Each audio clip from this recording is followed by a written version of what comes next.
Kaya nga eh, nagulat nga ako eh. Pang isang taon ng height yan. Kasi mo kung di siya kakayanin ng ano, ng walker. Oo. Tignan Yung mo yung walker ang upuan. bibigay. Yung upuan. Alam mo, pag ginaganon niya, gumaganon yung walker, oh. Yumuyog Sila din. upuan muna sa baba, butas. Eh? Naku, dapat ipaayos mo yan. Te, baka bigla siyang lumusot.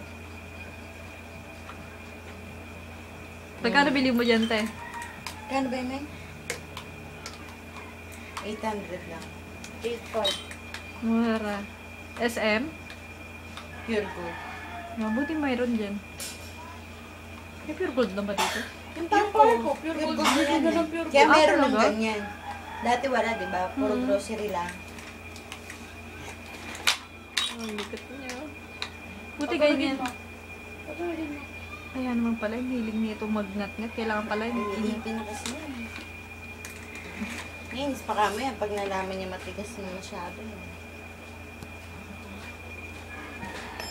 Dapat dalawa sila ni Rapunzel. Hawakan ko si Rapunzel. Ben. Huwag mo isama doon.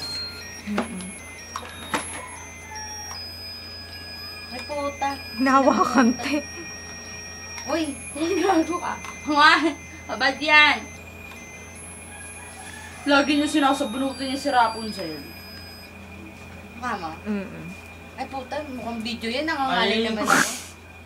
Video to. Exposure.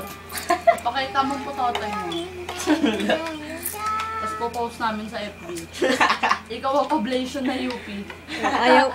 Ayaw mo nun, magiging ano siya. Alam mo yung Sabi niya, oblation? diba? Alam mo yung oblation na UP? Tita!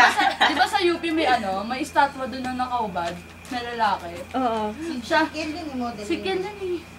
Pag si Kel lang naging oblation na UP, may stiffneck ang mga babae, nakatinga lang gan. Tinga lang sa statwa. Siyempre, down lang nalagay ko. Dami. Ang dahon, hubot-hubad yun. Kung nakahubad. Tsaka di ba mahilig sa UP na naghuhubad ng mga lalaki, no? Tumatak. Oblation Tumatakbo. tawag doon. Oblation run. Ba't ba sila nagaganon pala? Kasi Eh, kasi macho. nga ang UP Freedom.